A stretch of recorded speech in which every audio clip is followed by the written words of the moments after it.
The Arctic wind bites. Days of slogging through the northern waste blur into a freezing haze. Then, a shattering and raised roar rips through the air, distinct from the wind's mournful cry. From a towering snowdrift, a massive, shaggy white creature erupts, furious and immense. 10 feet tall, its eyes like frozen lakes are wide and wild, blazing with murderous intent, locked onto your party. Steam bellows furiously from its nostrils as it takes a thunderous step, the ground violently trembling, consumed by unbridled fury. This is a Yeti.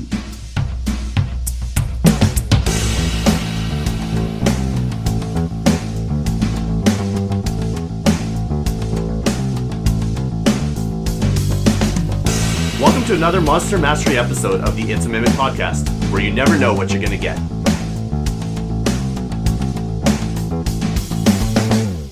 Hello, I'm Terry, and with me for every monster episode is Kyle, and today we're sitting down with Adam for this episode called You Ain't Seen Nothing Yeti. This episode covers everything about the 5.5 Yetis in the 2025 Monster Manual. Before we get into this one, how familiar were you with these creatures before you started prepping for this episode? Did you see them much in campaigns? Have I fought a Yeti? I feel like I must have, and I just can't remember. But yeah, familiar. I think a lot of people have heard of Yetis, and you get the general idea. I think I only get more inspiration as we study them for the episodes, but yeah, I'm pretty familiar with them. I don't know. I've always found their cups to be kind of overpriced. I get it. That joke will not be funny when someone finds this episode in 6 years. They don't know what the fuck you just talked about. No, I actually have used them once. They're in Candlekeep, and I almost TPK'd the party. Really? The whole setup is, the party beds down for camp for the night, and then the Yeti comes in the middle of the evening, right? And then the person on watch flubbed their perception check. So it was just the Yeti, right up in there with all these spellcasters, because everybody, we rolled for characters, right? And everybody rolled a spellcaster of some kind. It was either like a wizard or a warlock. And so it was already in melee range, and there was no armor, nothing. And yeah, I had to pull some punches before I killed everybody. Yeah, it can get bad quickly. Yeah, I have used Yetis somewhat recently. I did my last Christmas one-shot was just an Arctic excursion, and the party went up against a couple of Yetis at one point. And the Yetis were bad enough. It was the 2 levels of exhaustion they'd gotten from the frigid wilderness that really fucked them up, right? So Yetis tend to come with an environmental hazard as well, and that's just part of the fun. Yeah. Okay, well, let's talk about Yetis a little more then. Let's think about their themes and their lore. I mean, when we think of Yetis, what do they look like? Well, really, imagine a giant furry ape covered head to toe in shaggy snow white fur. That's a pretty typical Yeti. A regular one stands 8 to 10 feet tall, but I've read an Abominable Yeti can be as high as 18 feet, which would be dwarfing some of the smaller giants. Their powerful arms end in wicked sharp claws, and their icy ape-like eyes have a disturbing, almost kind of magical chill to them. They're basically built for blending into blizzards and tearing things apart. But when we think of Yetis, you would think that Yetis are all about primal fear and the untamed wild. They represent that chilling feeling of being utterly alone in a frozen wasteland where you are just another meal. They're surprisingly cunning as hunters. They use their environment and their natural abilities to set up brutal ambushes. And underlying everything about a Yeti is their insatiable hunger. That is what drives every single thing that they do. Where would you expect to see them? Well, you'd only find these creatures in the most extreme frozen places. So you're thinking high mountain peaks, desolate glacial valleys, or endless frozen tundras, and certainly in icy caves. Anywhere snow and ice reign supreme, these and other creatures will struggle to survive. You'll find these hunters, the Yetis. So we're thinking failed survival checks or constitution saves and checks, and then being hunted by a Yeti when dealing with those environmental hazards and conditions. Adam mentioned being exhausted earlier. As a Yeti, as a hunter, they're looking for a party who's got themselves lost in the wild from a couple of failed checks, probably going uphill, probably in a blizzard, and a couple of them are exhausted, and the Yeti will be able to spot an exhausted creature. when can you find them, or what can you find on them, rather? Don't expect a Yeti to be carrying a coin purse or a fancy sword or component pouches or anything. That's not the right type of loot. They don't use gear. So if you search a Yeti or its lair, you're most likely going to find remains of their frozen victims, bits of clothing, broken weapons, and that sort of thing. The real treasure from the Yeti is really in their hide. It's great for cold weather gear. Think about their claws, their bones, their paws, their coats. Why are we not seeing more Yeti slippers from these parties and Yeti mitts? I want big Yeti cloaks, like House Stark style. Why are we not seeing these things? I think I'm going to bring them in. I'm just going to make them available by somebody on the road. I think it's because we thought they smelled bad on the outside. Nobody wants to cut into these things. Right, that's fair. How did they act? Well, Yetis are masters of their ambush, so they use their white fur to disappear into the snow. They're going to patiently wait for the right moment to strike. They would often announce their arrival with blood-curdling howls, especially when they're excited about a hunt. This is everything that they live for. So think that this is the best part of that Yeti's day and how enthusiastically they will tear you apart. And they'll stalk you relentlessly. They'll be sniffing you out from miles away. They're waiting for people to get cold. They're waiting for people to get exhausted, waiting for the weather to change. This is how they hunt. And they're absolutely going to think in terms of putting you down quickly. So it can go wrong very quickly. Just because you fall unconscious doesn't mean that they're going to stop tearing into you. They know what they need to do. They need to obliterate you and then drag you away. Who are they seen with? Well, Yetis are mostly loners, or they'll stick to small family units. Maybe there will be some Yeti young or two parents. They don't really team up with other creatures. Sometimes, if there's a powerful white dragon in the area, a Yeti might bring food in exchange for living in its territory. It would be a minion to a dragon. Otherwise, they're generally competing with other Arctic predators like polar bears and not really making friends with them. We talked about the loot that they might carry. Let's think about the loot that's in their lair. It's going to be pretty grim. Expect to find like just a chilling collection of frozen corpses and bones, really. And you can certainly dig into that and really think about making that come to life. I think, especially at lower level. And if you have newer players, there really is a sense of wonder that you can dig into on the more disgusting side of D&D. You might also stumble upon discarded and probably damaged gear from travelers who didn't make it. You might find a small gem or a minor magic item as well.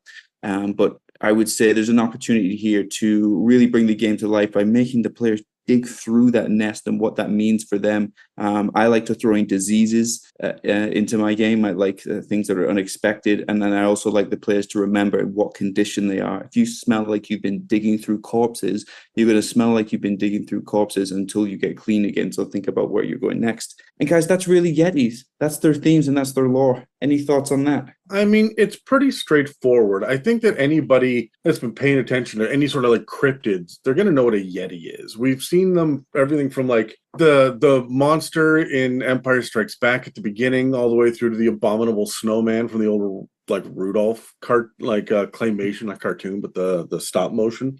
So like we're all kind of familiar with them generally speaking, but you make a good point about like we should be using their pelts to stay warm in the tundra and up in the frost.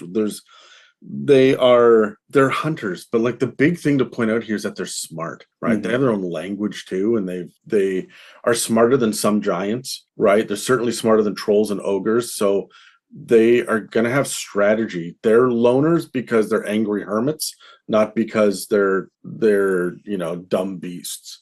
And it's interesting. I think in one of the modules, one of the adventure paths, it might even be the Icewind Dale one, we get a baby Yeti stat block at one point too.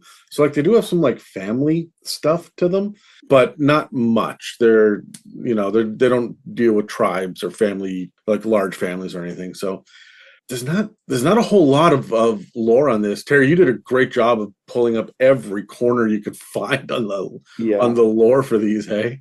Yeah, I think it's more about where the lore is lacking. It's not like there's hundreds of years of history on Yetis. You just have to really dive into the themes and maybe try and bring the environments to life and just kind of bring it to life in a different way rather than like a family history or something. Yeah. All right, Kyle, we're throwing it over to you for the stats. All right, so the Yeti. It is a large, chaotic, evil monstrosity with an AC of 12, 51 hit points, and a walking and climbing speed of 40 feet. It has +1 to initiative. Its highest stats are strength and constitution, which is no real surprise. And then they're either slightly above or below average for the rest of them. It is skilled in perception and stealth, immune to cold damage, and it has 60 feet of dark vision with 15 for passive perception. They speak Yeti, as Adam was saying earlier, and they are a CR of 3. For traits, they have a fear of fire, where if it takes fire damage, it has disadvantage on attack rolls and ability checks until the end of its next turn. For actions, it gets a multi-attack, where it can use its chilling gaze and make 2 attacks using either claw or ice throw in any combination. Its claw is a +6 to hit with a 5-foot reach and deals 1d6 +4 slashing damage plus 1d6 cold damage. Their ice throw is a ranged attack roll, which has a range of 30, 120 with a +6 to hit and deals 1d4 +4 bludgeoning damage and 1d4 cold damage. As for its chilling gaze, it is a constitution saving throw with a DC of 13 against one creature that the Yeti can see that is within 30 feet. On a failure, it deals 2d4 cold damage, and the target is paralyzed until the start of the Yeti's next turn, unless that creature has immunity to cold damage. On a success, the target is immune to the chilling gaze of all Yetis, except for that of the Abominable Yeti, for 1 hour. Do you guys think that ever actually matters? Like, immune for 1 hour, 1 day, it doesn't matter. We're going to kill this fucking creature in the next 7 rounds, right? This thing has got 42 seconds to live. How many of these creatures are running away to attack again later? You know what I mean? Okay, so I actually kind of like the 1 hour thing, because most of the time you see it, it's 24 hours. Yeah. But this one, because they do live in small family groups, right? So let's say you fight one of these right at the beginning, and then you are on the run from them for the rest of your trek through this mountain. Or you killed one, and now the Abominable Yeti is coming after you. So it's nice that, you just got a little reprieve. But now it's like maybe not The Thing. I don't know. There's another snow movie that's similar to that, where it's just, you never know what's around the next corner. You never know when one of these might jump up again. Yeah, I just think it's just not necessary, and it kind of, it stops the Yeti from using its big attack, its thing that it does, it paralyzes you as it runs out and attacks you and then beats you. And I think, there are only a few hit points. You're only going to go a few rounds with this thing. You may as well keep that as a threat, as something interesting. Otherwise, you take it away because now they're immune to it, and now you're just scratching them. It takes away the thing which is cool about the monster. Okay, so here's my legit question. For each of you as a DM, you're home brewing an excursion to a mountaintop, right? It's kind of Arctic and whatnot. You have all sorts of Arctic creatures to deal with, like ice mephits, polar bears, frost giants, white dragons. Like, you've got all these. How many Yetis are you throwing in there for random encounters? Or will they be running into multiple Yeti encounters? Are these things going to be chasing them? Like, even in a 2 to 3 session arc, how often are we up against Yetis? In your opinion, how what spotlight are you giving them? I'm going to give it as a punishment if they get lost, really, and use it as a way to get them back on track or something. There's something in the Yeti's loot or its nest which will work as a clue for them, maybe even a little kind of prize that they got lost, but they won, so they get a little reward. But I'm using it as to make it clear how important it is that they try and pass their survival checks and the consequences of failing, things like constitution saves for exhaustion and the weather conditions. I mean, to be honest, if I was going to use a Yeti, it would get central spotlight, right? Like, there wouldn't, because they are very territorial. So I don't think you would find a lot of other things where you find the Yeti. You might find a polar bear actively trying to escape, which would be weird. Like, why is this polar bear running through us and away from us so fast? Yeah. Yeah, I just think it's really interesting because at CR3, you're only running into these things at tier 1 where they're going to be a problem unless you've got groups of them, and they don't feel like they're a group kind of creature, right? So I feel like they're almost built to be entries on a random encounter table where you run into one or two of these things. And if you're dumb enough to still be on this mountain through 7 or 8 random encounters, you're likely going to run into other Yetis. Like, you're always hearing them howling in the winds, right? But like, and you might run into that big set piece that you've set up, Kyle, like you're talking about. But I just find them so low powered, and yet they feel like a brute that should be mixing it up with the tier 2 party. And they just, I mean, the Abominable Yeti is, but like the base Yeti just isn't, and that feels wrong to me somehow. Yeah, I can agree with that. They do. I don't know how much they've changed from the previous edition, but I feel like they did maybe get weaker. I honestly did not look it up, but I certainly can here in a minute. But before we do that, let me talk about the Abominable Yeti, because this is a giant step up, right? It's very similar to the regular Yeti, except it's bigger and the numbers go up. The CR9 monstrosity that we're talking about now, so we've gone from CR3 to CR9, is chaotic evil. It's huge size and it's ferocious. They're relatively easy to hit with an AC of only 15, but they have a significant pool of hit points, averaging at 137. Their strength and constitution are expectedly high, with both above 20 at this point, but everything else ranges from 9 to 13. What's interesting is that the dex goes down from the Yeti's 13 to the Abominable Yeti's 10. It's one of the only times I think I've seen dex or any stat drop with a massive CR bump. And I'm not entirely certain why it would do that. It's just an odd design choice. I think it's maybe to keep the AC from being insane, but I don't know. That was a weird note that I picked up. They've got a +4 to initiative now. They got the same 40-foot movement for both running and climbing that the Yeti has. And like the regular Yetis, they're surprisingly perceptive and sneaky. They got dark vision and they speak Yeti. They don't get any more attacks with their multi-attack, and there's nothing new for their claw, ice throw, or chilling gaze, except they're more likely to hit, they do more damage, their range is better for their ice throw. The DC for chilling gaze jumps up to an 18, which means you're more likely to catch a couple of weaker characters off guard. I really think they should have like a 10-foot reach with their claws now, considering their size. Like Terry, you said, up to like 18 feet tall, and they've got these long ape-like arms, but they've still only got a 5-foot reach. Feels dumb to me. That seems like a common theme for monsters in D&D. Yeah, unless they're like specifically known for their reach, like a roper, or they've got some ridiculous weapon that's always 5 feet, and that just annoys me. But I'm going to homebrew it so that they've got 10-foot reach. That just feels better. It just feels scarier, feels better. So the one new attack we get with them is called Cold Breath, and it's a breath weapon that does cold damage. Everybody take a seat. I know that was shocking. Again, we're looking at a DC 18 Constitution saving throw, but now it's a 30-foot cone, so you're going to catch a couple of adventurers in it. It does 10 D8 cold damage if the target fails to save, half if they succeed, but it recharges on a 6, so you're only likely to get this attack off like once in a combat, maybe, which sucks. I myself, the way that I run these is I ignore the recharge and I say, how often should this kick off?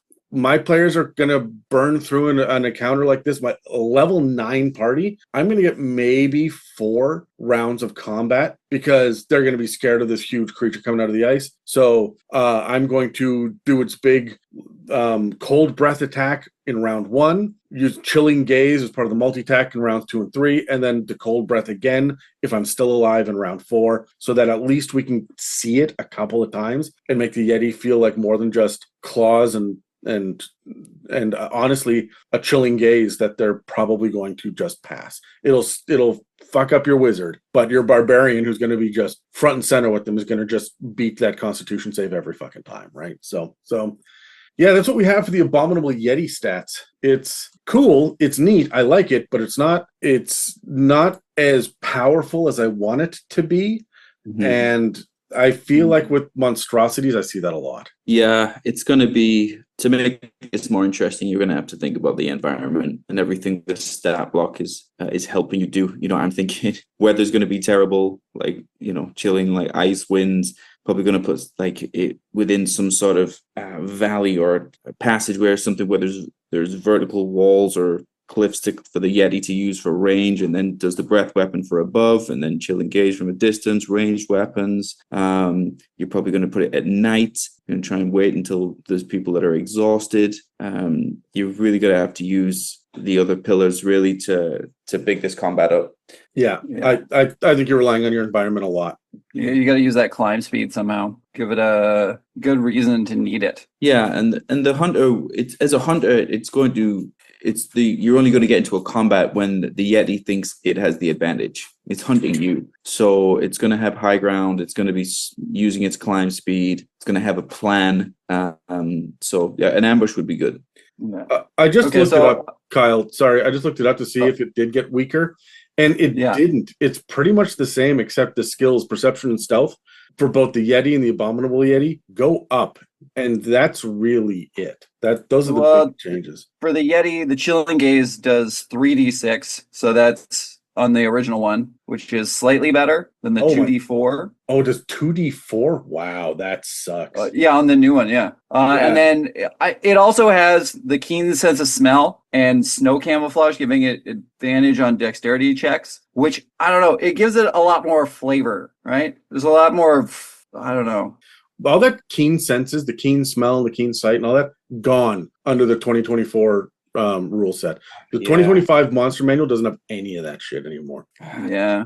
Stuff. It's good for creatures to have their own I don't know, things that make them interesting. Then you use them in different ways. Yeah, I guess it just makes it easier to run when you're not thinking about it. But yeah, it does kind of suck because it I don't know, it made them more flavorful. Yeah. If I can be honest, I'm going to use the 2014 stats over the 2025 stats, like in a big way. That they're just more flavorful, they're more interesting. They're going to be able to stand up out of the snowdrift and be fucking terrifying, right? We just don't have that anymore. Yeah. So. Yeah. Okay. All right, guys, it's time for us to roll initiative. I want to have a discussion with you. I got some questions I want to ask you about how best we might use Yetis. So let's roll initiative. Evan.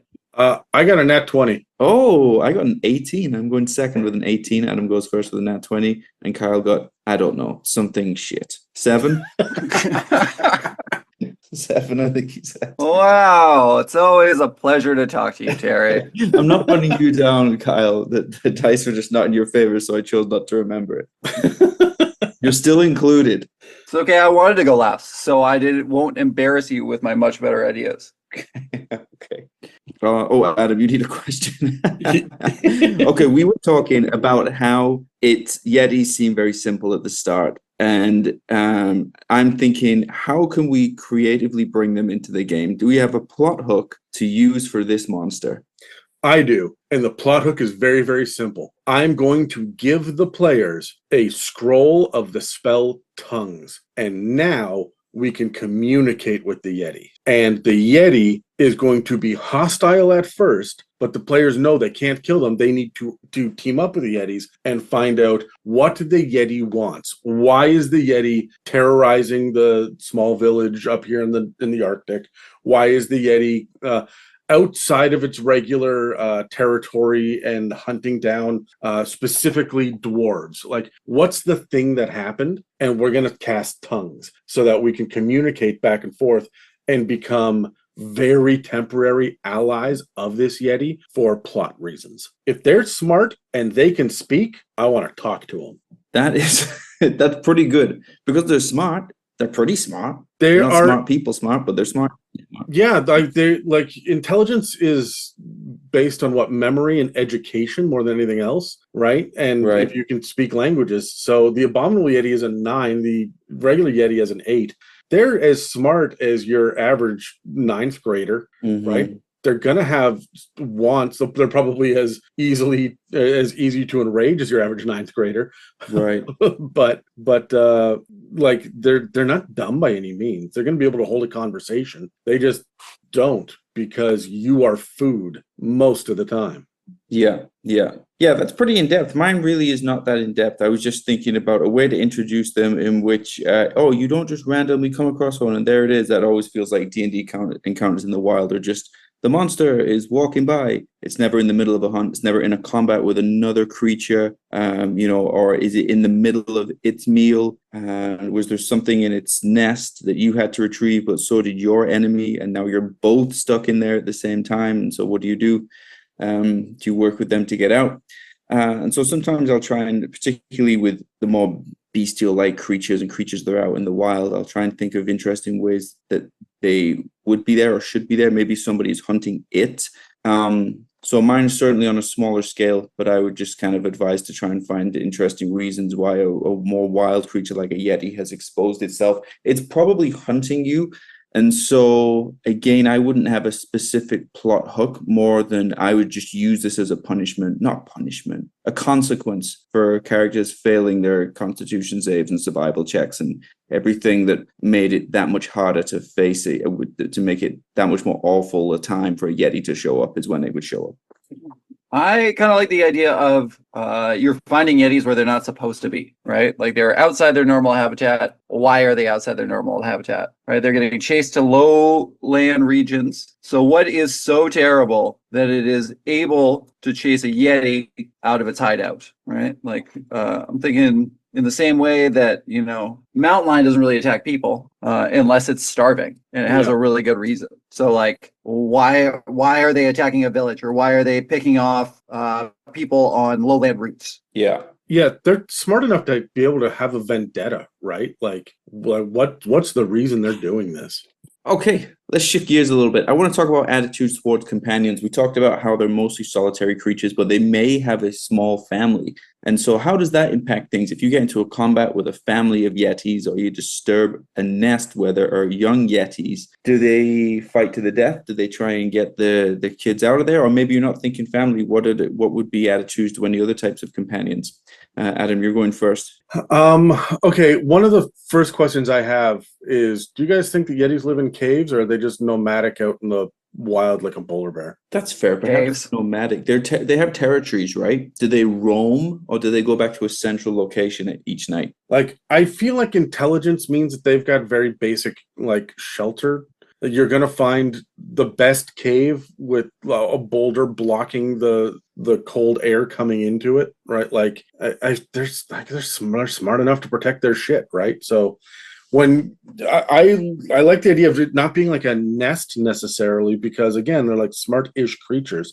They would have like mammoth hides that are like laid down on the floor for them to sleep on, and maybe even trophies of some of their best kills, like fire or a frost giant's head, right? Or the half-frozen corpse of a white dragon, right? That like a wormling maybe that they were able to take down, right? Like, these are things that I'm not going to put past a Yeti. Like, so when you're dealing with a group of them, they're smart enough. Their wisdom is above 10, which means it's above the average human's ability to perceive and to strategize and to hunt. Wisdom is the hunt stat in D&D, right? So they like, 'cause it's for survival and everything. So in my head, if you're gonna fight one, there's probably another one around the corner, just outside your vision in the snowstorm, that knows you're there. If you are going to come upon their lair and you find a couple of young Yetis in there, while the adults have gone out to hunt, then you'd better get out of there, because the adults will be back. They haven't gone far, right? I like the idea of them actually being like a little bit of a helicopter parent as well, right? Like them, could you imagine coming up against the regular Yeti stat block, but it's a young Abominable Yeti, and so it's fighting you as the Abominable Yeti stands back and watches, and every time you get an upper hand, it steps in, knocks you down, and then lets its young try to kill you again, right? Like that, like teaching them how to prey upon smaller creatures. I think that would be a really interesting encounter to run into, and terrifying too, because like, I'm assuming you're going to be level 4 or 5, so this Abominable Yeti is going to fuck you up pretty good if you're not careful. Yeah, I would like to lean into the young and how they would interact with the young and what they would do in a combat situation. Like, how would they act? If anybody attacked the young, both parents would probably beeline for that character, and both then you got two on one. Yeah. That's powerful. And but the way I go into combat sometimes, it's like I don't need to get all of these motherfuckers. I just need to get one of them. If I just fuck one of them up, that's that today was your day to be traumatized, player. And tomorrow Teach a lesson to the rest of them. if you're lucky, tomorrow will be somebody else's. I had one of my players died in the Mirror of Dead Men and came back as a skeleton. I was like, you've got everything is the same except you're now a skeleton. And shit like that stays with them. So something like this, they're going to if they get taken down to 0 hit points, and I like Adam's idea of giving them a scar. If they do that, they're going to be horrifically scarred. They're going to be mauled. And I'll put 2 on 1, probably on the board. Yeah, fuck that musical bastard. Kyle, how would they treat your companions? Sorry, say that again. What would the Yeti's attitudes towards his companions be? I mean, yeah, I think they would be protective parents. One thing I would answer, I think they'd be migratory, right? Like depending on the season, they would move to where food is more plentiful. And then also, Adam just said that they were smart enough for a vendetta. So, sorry kids, you got to go too. Do you honestly think that they migrate or do they hibernate? I would say migrate. I mean, I'm not, because that's a good question. But my personal theory would be migrate.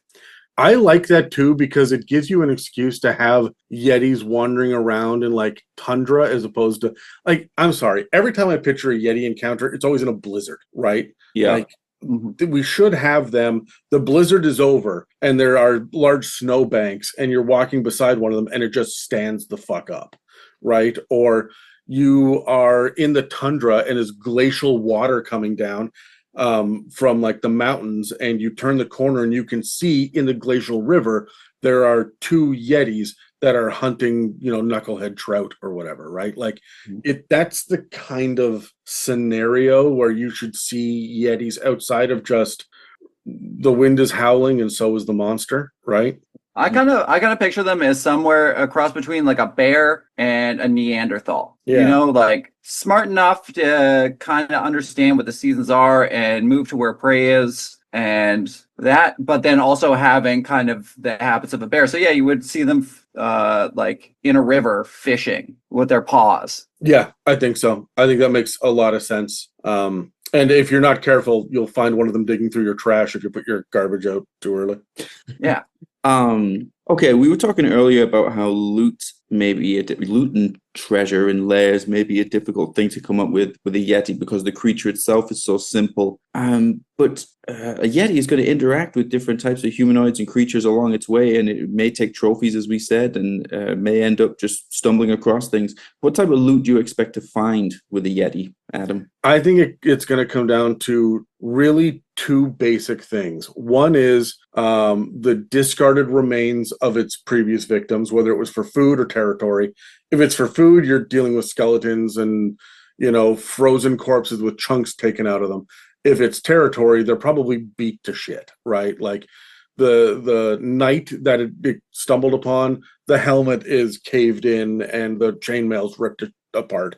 But, the meat is still there. It's still like it's frozen. Everything up here is frozen, right? So all of the items that are, magical and whatnot should still be available. But the other thing I think we're missing is we're up in the Arctic. We should be dealing with mammoth tusks. Knucklehead trout in D&D have ivory, and like that's why they're called the knucklehead, is because they've got this giant like ivory skull that is really like prized. Fishermen spend their entire lives going after these trout up there. So between mammoths and like, I don't know, walrus tusks, we should be dealing with a significant amount of ivory. And that is a reason enough, like that's a rare enough treasure to go and get that, right? Yeah. I like that. Yeah, absolutely. It's what kind of valuable resources and items can we find that would be realistically in this part of the world? I like the thinking on that. I was leaning more into the parts of adventurers that it's captured and eaten, whatever killed, that it wouldn't have eaten, and what those might be. And really, quite often layers and nest and that kind of thing can be a good way for you to introduce clues, introduce characters that were dead before the party met them, even though they may be looking for them. There'll be notes, journals, component pouches, just things to move the story along. And when I was talking about rewards earlier, there may be just something in there that the party wouldn't have found unless they'd done their work with this Yeti. So I try and slip things in there that are justified, but I like to make the party work for it. You've got to be going through a pile of bones or a bunch of decomposing corpses of different types of creatures. Throw some diseases in there. I love a good disease. If you get sewer plague in there or sight rot. I had spiders inside of your body. Is actually a D&D disease. I feel it's called. I think it's called spider eggs or something. Anything as a reward for getting their little clue or their prize. But when you're getting, that's a terrible reward. When you're getting their treasure, it needs to be ugly and disgusting. Is my point. I also like, if we're going to talk about reward, there would be ships like in the real world. It was shit. What was his name? I think Sir John Franklin, like 150 years ago, tried to find the Northwest Passage through North America to get from the Atlantic to the Pacific, right?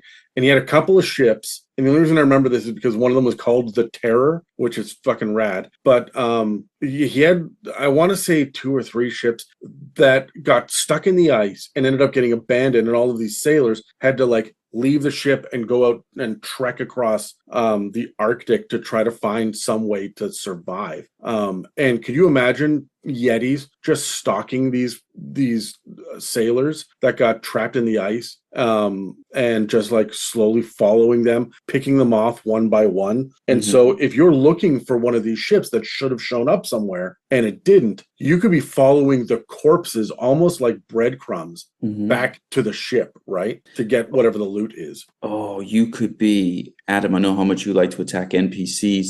You could have a group of NPCs at your party, for whatever reason, is responsible for keeping them alive, like part of the crew or something. Yeah. And it's the NPCs that fail the saves and get exhausted and get cold and fall behind, and they get picked off. And that's how you attack their heart. Yeah. All right. There is actually an excellent show by the name of The Terror that is about that story. Oh, shit. Really? Really? Yeah. Yeah. It's really fucking good, too. All right. I'm looking it up. Cool. Thank you. No worries. The other ship name, just in case you were curious, is called the Erebus, which is the Greek personification of darkness and the primordial god of chaos. Like, were they setting themselves up for fucking failure? Like, what the hell? I don't know. Came up with these names. Yeah, I'm gonna be piloting the HMS Doomed to Fail. Indestructible too. What's the likelihood of an iceberg hitting 2 Titanics? All right, guys, we got to roll initiative one final time here. I'm going to go ahead right now. I got an 18 again. I didn't do as well. I got a 12. 12. And I also got a 12. Oh, You two roll roll off, Kyle. I got 10. 11. I beat you with an 11. Son of a bitch. Kyle's last again. Holy shit, there are Heavy 20 silver. episodes of this terror show? Fuck, yeah. It's an anthology, and so each season is a different story. Okay. Only the first season is about that terror. All right. All I'm right. into it regardless. All right, guys. Overall, how do you feel about the updated version of the Yeti compared to the original 5th edition version? You got 18, Terry. You're up I got first. 18. That's right. We rolled again. How do I feel about it? I mean, frustratingly indifferent about it. There's not enough about Yetis that gets me excited anyway. I have to come up with all these different ideas that would make them more challenging. And I think even on such a limited monster to then start taking away keen senses. And what was the other thing? Was it pack tactics or something? You know, it's... No, pack tactics was we good, though. Yeah, it's keen senses it was that they lost. It's like there's no way in which you have made this monster better. And so I'm not that into it. It was snow camouflage. Snow camouflage, right? Yeah. Perfect. That's terrifying. Why isn't that still there? Makes no sense. Makes no damn sense. Yeah, as far as the updates go, I mean, the skills got a little boost, but Chilling Gaze it's funny, for the Abominable Yeti, it didn't change. For the Yeti, it got neutered, right? Along with losing the camouflage and the keen smell. Like, I want all that. I'm gonna use the old one if I can be honest. It's just better. It just is. So Yeah. I think that the Yetis are still really usable though. You said something, I forget which one of you said it. One of you said something about coming across them fighting something else. And an Abominable Yeti is CR9. A Frost Giant is CR8, which means that feels like it could be a rite of passage for a Frost Giant tribe to go out and kill an Abominable Yeti, right? Before you can be considered a warrior. Or there's the Young White Dragon is, I think, a CR6, but as we know, dragons fly, they've got the crazy breath weapons. They're so much deadlier than what their CR is. So that might even be like a decent fight. An Abominable Yeti tossing these freaking ice chunks at a young white dragon that's trying to pelt it with the like cold breath versus cold breath. It would be really cool for your players to hear what sounds like an avalanche and turn the corner and see these like Arctic behemoths going at it with each other, just fucking fighting. And I think that would be really awesome. And you can, if you can wound them, right? So then you can even run across this at lower levels and might still have a chance to survive, right? Or just sneak by, right? These things have got a really good perception. They may know you're there, but you're not the big threat. So you can get up the mountain. How are you gonna get down when it's not distracted, right? Like there are some opportunities here, but the Yeti, just the base stat block itself, it's a bit of a cold fart. Yeah, I'll be honest. I'm looking at the Frost Giant right now, and like stat blocks are night and day. Like the Frost Giant would whoop the ass of an Abominable Yeti. They just deal so much more damage, got way better reach, and they're immune to cold, so it takes away half its threat. Yep. Yeah. The Yetis felt like they got copied and pasted in, and then the math didn't line up perfectly, so they took a couple things away, right? I really do feel like we should have a CR5 and a CR11 Yeti. You know what I mean? Yeah, I agree. It's just like, because when I think of a Yeti, I think of them as so much more threatening and scary. Yeah. And they should be. Like, and the especially art, if you look at the picture. Yeah, the art is amazing. Like they are terrifying. But I don't know. I guess that's my suggestion for everybody is max hit points and you're okay, right? Yeah. So are we likely to use Yetis as a DM in the future? For me, yeah, I think so. I'll do it to make something else more interesting. Probably to make an encounter with something else more interesting. We talked about, the Abominable Yeti and the Frost Giant. And I think I could do something like that with a smaller Yeti as well. Maybe against whatever, but somehow it's the players have got themselves wrapped up in it. I think that's probably the best way. Or maybe it's to their advantage to ally with the Yeti if it's against a dragon that they needed to kill, but then acknowledging that the Yeti is also not their friend. And as soon as that dragon is dead, that Yeti will be turning on them. So trying to introduce them in a more interesting way, just to make it more interesting, because I don't have too much inspiration for these guys. Yeah, I'm likely to use these. For sure I'm going to use them. I just looked up the back of the monster manual. There are 30 monsters, give or take, that are listed as being in the Arctic environment, right? So this includes ancient white dragons, which I'm not going to use as a random encounter, or in probably most of my campaigns when I'm going up against an ancient or even an adult dragon, if we're just moving through the Arctic.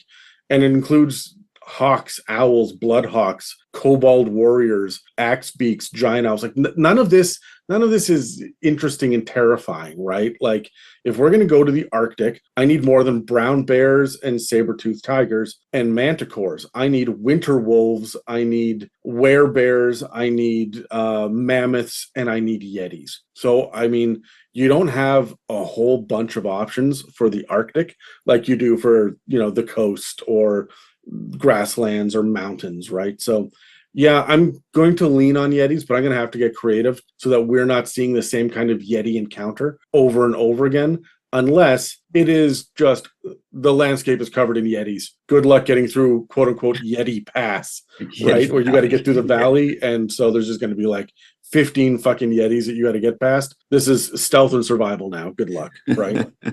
You got to find the right Yeti. Yeah. Yeah. Kyle. I mean, I like them just because I like Yetis, but I don't know. They wouldn't be a focus ever, and I would only want to use them in a way that would leave my players feeling mortal terror, right? Like I want them to be stalked through the snow by these things, right? Mhm. And then so they're trying to outwit it and stay one step ahead, but they can hear the howling and it's slowly getting closer and closer and closer, right? Like there would be a lot of lead up to the encounter, right? Like they know it's coming, but they don't know when. I wish the Yeti had the troll feature where it would just like heal itself in cold environments unless it had taken fire damage. Yeah. Right. I think that feels way more elemental and frightening. Yeah, we killed it. Then we moved for an hour and we heard it howling. It got back up, right? Like that's that kind of dread I'm looking for in a Arctic horror moment, right? Mm-hmm. Mm-hmm. Yeah. I mean, I kind of like the idea of them also being like small pack animals, right? Like maybe 8 to 10 of them would live in a colony. And so, maybe you hear one howl at night and then all of a sudden you hear two, and now you hear two behind you and one in front of you. Hell, they've got the intelligence and the language. There's no reason why not to do it. Yeah. Okay, the last round for us. Any final thoughts? My final thoughts to everybody are, I know this is a difficult creature to make it interesting. Maybe you have great ideas, but when in doubt, just look what the stat block is advising that you do. It has a climb speed, has a chilling gaze, and a multi-attack. That means it's a hunter who should be using the environment to its advantage, staying on vertical surfaces, using its cool abilities, and that'll probably give you some idea on how to at least role play this creature in combat. Remember, it's a hunter, so it's probably just trying to grab a meal and get right out of there. It's not trying to TPK the party. It's just trying to get one person, probably the person who's the most exhausted or is the easiest target to get, and they'll be in and out. My final thought is if you can eat the Yeti's heart before it goes cold, before it's frozen, then you should have resistance to cold or advantage on survival checks against the cold or something like that for 1d4 days. There will be enough of this heart to feed 3 humanoids. I think that gives us a reason to go hunting Yeti. Not for any reason other than we've got this long trek through the Arctic, and if we can get a Yeti, it's going to make our lives easier. Mm-hmm. Yeah. Right.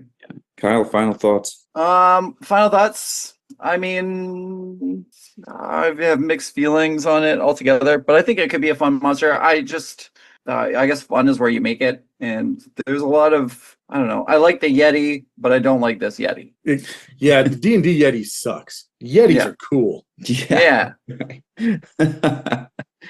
All right. And on that bombshell, Kyle, you can get us out of here. All right. Well, thank you, everyone, for joining us once again, or joining us for the first time, maybe.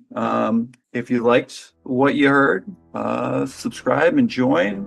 We also have a Patreon. We'd love for everybody to get involved in the conversation. Thank you. That's all for this Monster Mastery episode of the It's a Mimic podcast. This episode and others can also be found on Spotify, Apple Podcasts, YouTube, and most other podcast apps. Please take a second to engage with a like, follow, subscribe, comment, or review to help us push our engagement. Thanks for listening to the It's a Mimic podcast, where you never know what you're going to get.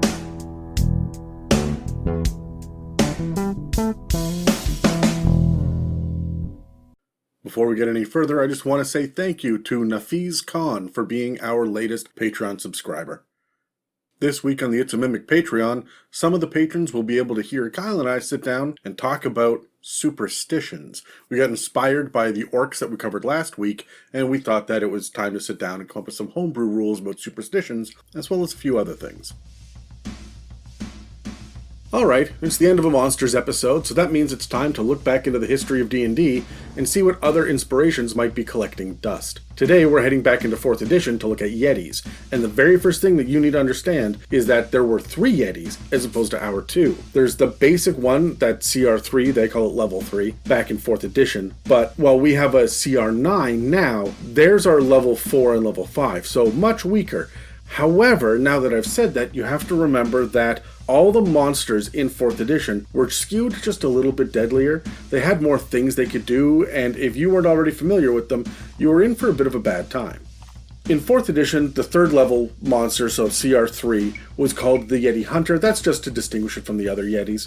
It had your basic claw attacks, and it could grab and kind of what you would expect from a Yeti, but it also had a fearsome howl and a call for blood. The call for blood was just when your enemy becomes bloodied, you would have this effect where they would be forced to roll we call it a wisdom save now. It was a will save back then. Same thing, based on your wisdom stat. But if you failed, you would end up taking a bunch of psychic damage, which was pretty hefty, especially at level 3. Also, you would get what was called marked, which was just a condition that the Yeti would get bonuses against you until you ended up saving against it, or the marked condition ended somehow. But the fearsome howl also did thunder damage and pushed your target away 3 squares, which, to translate to today, is 15 feet. That's a huge push. At level 4, the Howler loses all that stuff about the bloodied condition, but it gets instead a aura. Anyone within the aura, and the aura was again like 15 feet, would take 5 psychic damage and -2 on defenses until the end of its next turn, which means your AC drops by 2, and so do your saves. Additionally, on top of that, anyone within 25 feet would be subject to this piercing shriek. And the piercing shriek would do a bunch of thunder damage, essentially, to you. It was against a wisdom save, so they would call it a will save, but it's a wisdom save for us. The level 5 Yeti was the Yeti Rampager. The big feature here is that it had a bit of a trample power, which it would use to enter the space of a creature, and they would have to make a reflex save, which we would call a dex save now, against taking damage and falling prone. They also still have the fearsome howl, which they all get as well. So these are really interesting abilities to have. It's wild that we don't get any of that now in the current monster manual. It's all about chilling gaze and cold breath for the Abominable Yeti, and there's nothing about these howls anymore. I really like the idea of the howling Yeti in the mountains as the wind is whipping. You hear it on the air. Well, I might even call it a baleful howl. It would be something that should make everyone's blood run cold, and anyone who knows better would just be panicked. So I thought this was really fun and interesting, but now that I've dug up these details for you, I gotta ask, how are you gonna make your Yetis more memorable? If you'd like to support us, we have a store with some merch and a donate button on our website, itsamimic.com. You can also head to itsamimic.com to find a comprehensive episode guide and more information about the show. We do have a Patreon, which not only offers access to our exclusive Discord server, but also hosts over 100 episodes, including a variety of bonus episodes covering topics like 5th edition book reviews and the campaign builder, spells and gods, fae, homebrew inspiration, and even the Blood War. If you'd like to submit any mailbag questions, please reach out to us through any of the social media links in the show notes of this episode, or send us an email at info@itsamimic.com. This has been an episode of It's a Mimic, where you never know what you're going to get.